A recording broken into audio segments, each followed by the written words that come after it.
let's check out the basics of the routing of SynthMaster and then how to engage the oscillators.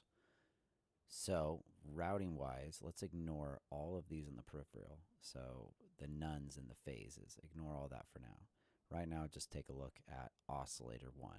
Notice how it travels this way and then goes through filter 1, filter 2, and then can run through any of these effects right here. You can turn these effects on by right-clicking them and then choosing them.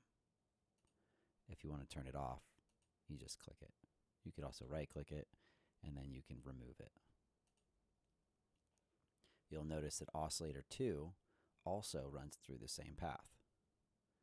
That's because we're in series right here. If I go in parallel, it'll combine oscillator 1 and oscillator 2 together, and then it'll split them off each to the different filters over here.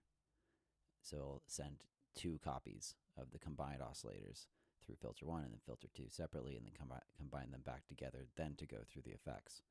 In split mode, oscillator 1 goes directly to filter 1, oscillator 2 goes directly to filter 2, and then they're combined together at the end to go through the effect chain together. In order to turn on filters 1 and 2, all you have to do is click on them. Let's leave them off for now.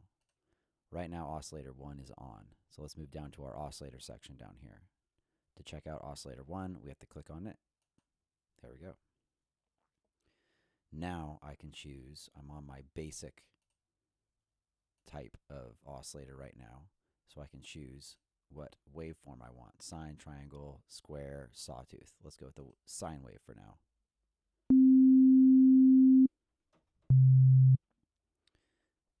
Now I can adjust the volume of oscillator 1 right here. Panning.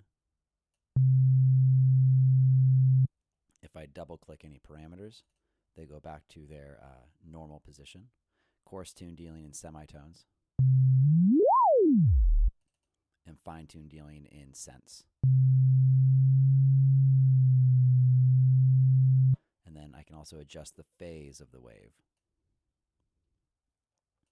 Now if I'm using something like a sawtooth wave that has partials, it also has a high cut included. I can also, for an analog style feel, I can have an amount of pitch drift, so maybe a little bit of pitch drift, and then the speed of that pitch drift. Let's exaggerate it. Double click to bring them back to normal. I wouldn't mess around with the bass note or the amount for pitch tracking. That will mess around with the keyboard outputting information to the oscillators, telling them to play in a certain key.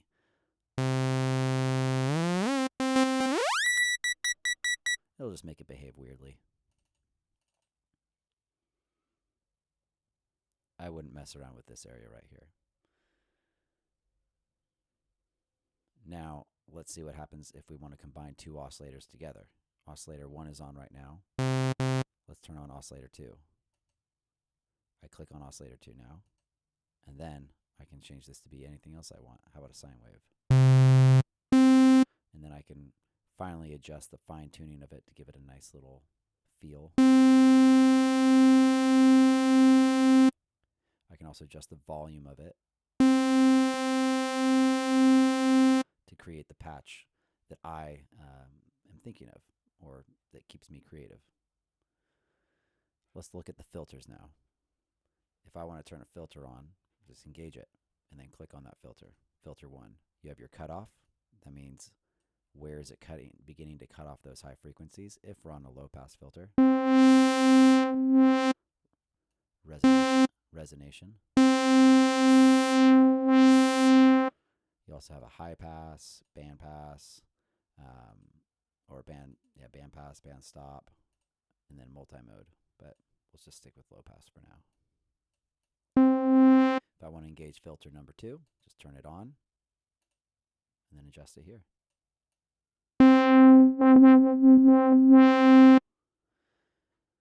All right, that's the end of this video.